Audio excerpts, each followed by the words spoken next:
Shut up and sit down. Okay guys, today I promised to circle the wagons. So what I did is I put the statement out there, waited for y'all to reply with some comment or something, so to see if I could piece it together. And I did get an email or a chat with some questions, and I have to tie all these questions together. And I've tied it together, of all things, with my favorite thing, what I say and do every single day with my mala beads, which is the Serenity Prayer. So we're going to kind of talk about that, but it's relating to questions about Beth and I and our relationship, because, you know, Valentine's Day is coming, got to start getting ready for that. A little bit stressful, but I'm doing it, and I'm aware this year, and she's aware this year, so Valentine's Day should be fantastic. Thank you, everybody, for the comments, the chats, all that stuff. I need to start posting some of that so all the Facebook viewers can see it, see what I get on the other sites. But anyway, join us now for this conversation. It's going to be amazing. Good evening, fellow viewers. The soda is cold, the popcorn is hot. Are you ready to see the sexiest man alive? The bearded charmer. It is time to watch the one, the only, the Guru Brando Show! Hello, welcome to Positively Entertaining Conversations with me, Guru Brando, and sometimes curious guest, Anonymous 1, 2, and 3, or Lava Lamp, Turtle, and Blocky Thing. What I've done this time, different from most, is I reached out to y'all, the viewers, and I said, okay, hey, give me something here so I can see if I can circle the wagons around this topic or this issue. Well, I got an email, a chat from my page, from sgpathways.com, and in it were a few questions that they had. Now, I say Anonymous 1, 2, and 3 because it was actually a group of friends who spearheaded this, who wanted this one person to write in and ask these questions.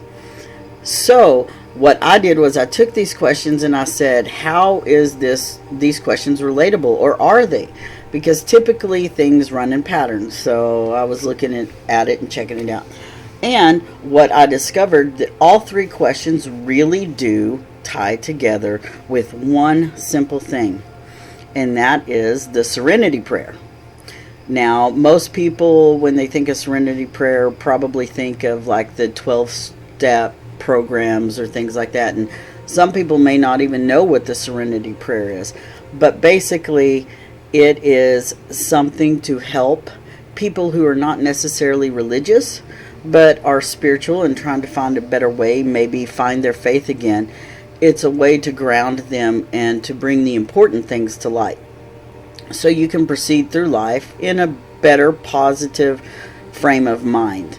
And so for those of y'all who don't know it, it is basically grant me the serenity to change, or to accept the things that I cannot change, the courage to change the things I can, and the wisdom to know the difference.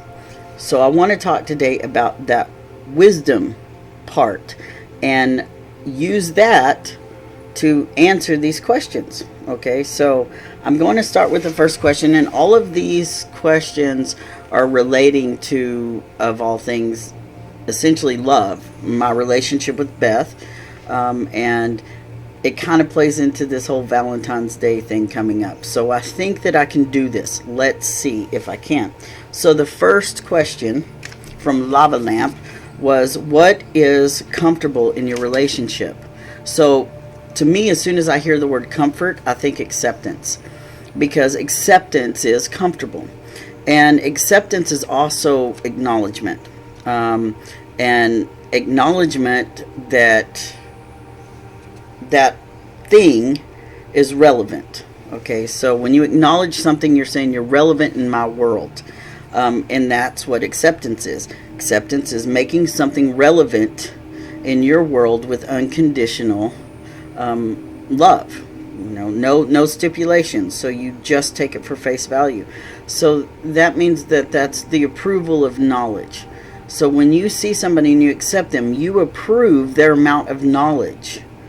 You're saying, okay, I trust that you know who you are. I trust that you know what you're going through, what your values are, etc., etc.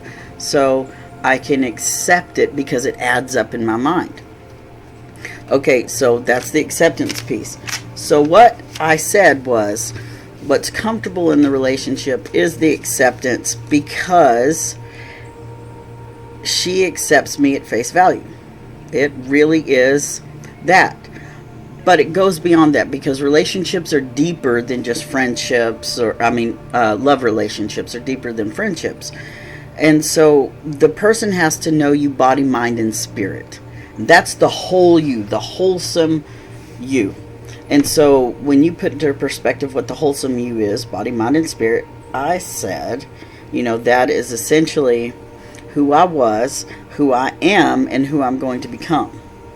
And I've talked many times on the podcast before, and even in some of my lectures, that want and need are two different things. And when you need something, it's to survive. And when you want something, it's because you have that intention of obtaining it, of gaining it.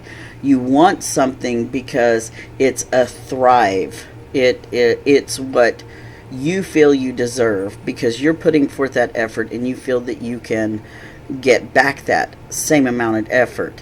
When you say that you need something, you're only putting in enough effort to survive, and you're only getting back what you need. So sometimes we need that one person that says you deserve more than you're giving yourself credit for. So I want to support and encourage you, not I need to. Because we do have an obligation when we're in a marriage. We are obligated to support, encourage each other, or say we can't do it, but ultimately it's up to us. And so Beth and I, we took our vows very, very seriously, and we continue to drive forward despite any circumstance we may go through. We say we have complete acceptance for each other. We acknowledge each other's struggle. We approve what you are bringing to the table. And so she has accepted who I used to be because she stayed. You see, she accepted me because she stayed with me, stuck it out. And I stayed with her and stuck it out. So we accepted who we were. We accept who we are right now because we are still together. We are still doing it daily, maintaining daily, supporting and encouraging daily. But we're also supportive of who we're becoming, because we are projecting future plans together, future goals. So we are saying, not only do I accept who you were, who you are now, but I accept fully who you are turning into, because I'm evolving with you and we're doing this together. So that is what makes me comfortable in our marriage, and that is the acceptance piece that is very important. So that's viewer 1. Okay, viewer 2 said, why are you so determined to continue when you feel defeated? To me, that's courage. So far we have the serenity, the peace, the comfortability. That's serenity. So, I mentioned the serenity prayer. So the serenity to accept the things I cannot change. So she accepts the things that I couldn't change at that moment. She accepted who I was. And now it's, what is that determination that we have? So the determination is the courage, and that courage means resilience. So to me, the second part of that, it's spirit, because when you think about courage, a synonym is spirit, determination, or synonyms are spirit and determination. So spirit and determination, that is resilience, the spirit of resilience. So I know that Beth and I have already survived the absolute worst of our relationship, because we have awareness and knowledge that we don't want to repeat those things. So we've survived the worst of it because we've learned from it and we've moved through it. Now, not to say that some bad crap's not going to come back up, because nobody could have predicted a pandemic, but we have the peace, the serenity with each other to still have courage in the face of adversity, in the face of what feels like defeat. We have that courage because we have resilience already in our relationship, because we've had some hard shit, and that's the truth. So you find that in a relationship who has had the most challenges, you grow closer together or you're totally apart, right? Well, Beth and I totally grew closer together with being apart because we had no choice. You know, we did not have a choice. We were in our relationship for that peace, for that love, for that acceptance, and we had that from the get-go. So that determination was really easy to have because we were wise. You know, so we had already gone through the worst and survived it, gained our resilience, and said, even if some bad shit happens, we're going to know how to handle it, because we can't imagine something worse than what's happened, and we choose not to imagine it, so it will never manifest. So as long as we don't claim it, you know, we do not have to live it. We don't have to own it. We don't have to be it if we don't claim it. So we do not claim divorce. We do not claim aggression. We don't claim any of that stuff in our relationship, because the moment you claim it, you give yourself an excuse to use it. You say, I have this tool and I'm going to use it. Well, the only tool that Beth and I have is resilience. We refuse to put any other unuseful gadgets around. So we do that. Now, number 3 is that wisdom piece that I just said. How do you know when you are in love or not? Or do you? Well, like I said, you know, we have the peace, the tranquility, the serenity to accept each other. We have the courage when we can't accept each other, because we know even when we can't, it's not going to be any worse than it ever was. So we got the resilience and the wisdom to know the difference between the two. How do you know when it's acceptance and when it's tolerating? So how do you know when you're actually needing versus wanting? Are you codependent or are you actually thriving? Which one is it? Well, the easiest way to know is to know them. So wisdom is the knowledge and the balance. It's your experience. You know, it's what you've gained from that. So you have to balance that, and you have to say, okay, wisdom tells me I'm codependent and can't take care of myself when I feel abandoned. Well, when I feel abandoned, it's because a situation like this happens. So if she deploys, I feel a little abandoned, you know, and I start to reflect inward, and I start thinking about all those things that I need to do and be anxious about in order to keep it together so I don't have to miss her. But she's not deploying anymore. You know, she's not going anywhere anymore. I am planning a future with her for the rest of my life, and that is point blank all I see. And that's the wisdom. It's the wisdom to know what you want. It's the wisdom to know that your values are equal or greater than. You know, it is to understand that acceptance piece is critical before you can do anything else. It's the serenity to accept fully love. Are you loving the idea of the person, or do you know them on a deeper level to where you can say, I could get a gift for that person that they would absolutely love, despite the fact that I don't love that. I would probably, you know, screw this up pretty bad, but just because I have such duality, if I tried to buy an overly masculine gift for Beth, that would say, I am presenting to you something that is in my world, and I want you to appreciate my world. Whereas if I get her something that I know she likes, in her femininity, or wherever she is in her balance, femininity is always her balance. So I know she would want something super girly. So if she said to me, or if I gave to her something super girly that I was uncomfortable buying, say I wanted to buy her lingerie. So me going into the lingerie store, there's a story about that I could tell you. But me going in and buying lingerie, as queer as I am, everybody assumes it's for me.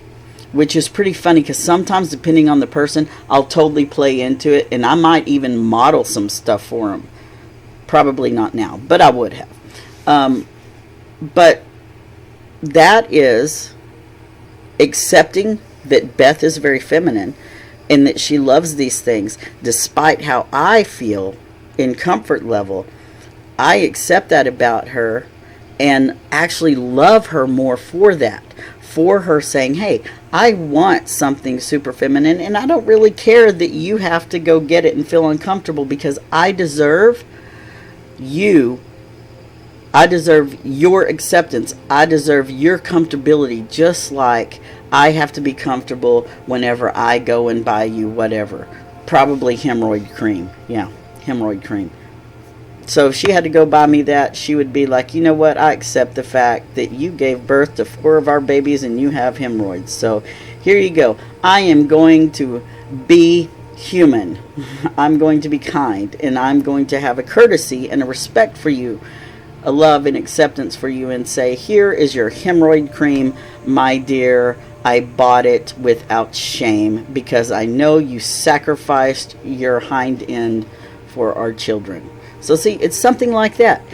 That would mean a lot to me, just like it would mean a lot to her if I went and I bought lingerie for her, because she was not ever able to go and buy something for herself. And even now, feeling so insecure about going and buying something nice for herself because of kind of the experiences that she's had and the negativity that she's had, the unaccepting behavior that she's had.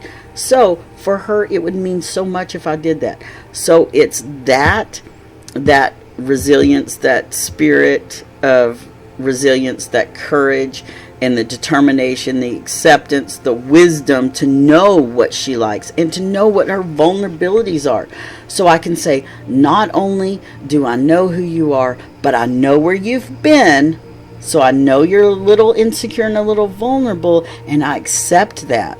And so I'm making the wise decision to do something loving for you. And that right there, my friends, is how you know when you love someone. When you can go and you can buy something totally uncomfortable for you, just for them.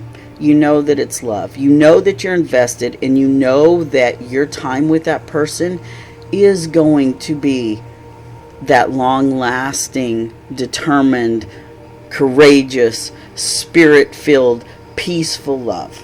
And so I hope that all of that kind of helped you. If it didn't, too bad, because guess what, princess? If the shoe fits, you ain't got to be barefooted, right? So wear it proud. Walk down that runway and say, I love, accept, respect you. I am serene, courageous, and wise. And move forth through Valentine's Day and know that Beth and I are very resilient. And I don't know that there's a whole lot in this world now that could stop the two of us from conquering it all. I really wish that was a thing. Anyway, thank you guys. I really appreciate you viewing, you sharing, you commenting. All of that feedback is very helpful. Keep doing this. And you can, if you do not get me on Facebook with a comment, get me on YouTube with a comment, or you can email me from my homepage. Go there, www.sgpathways.com. And you can even sign up for a free holistic consult where I would be your guru. And I've got a waiting list though, so you'd have to go on the waiting list. But anyway, like, share, subscribe, do all that stuff. Thank you guys for watching, and thank you to my anonymous guest that asked that question.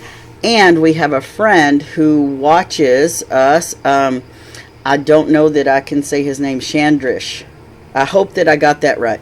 If not, he'll have to correct me. But I am going to get to his messages. I just found out that he's been sending me messages for a while. And so I have to look at that whole inbox thing and the new Facebook stuff. So if you can't get me, comment on YouTube, do something like that, or get me on my homepage. Thank you!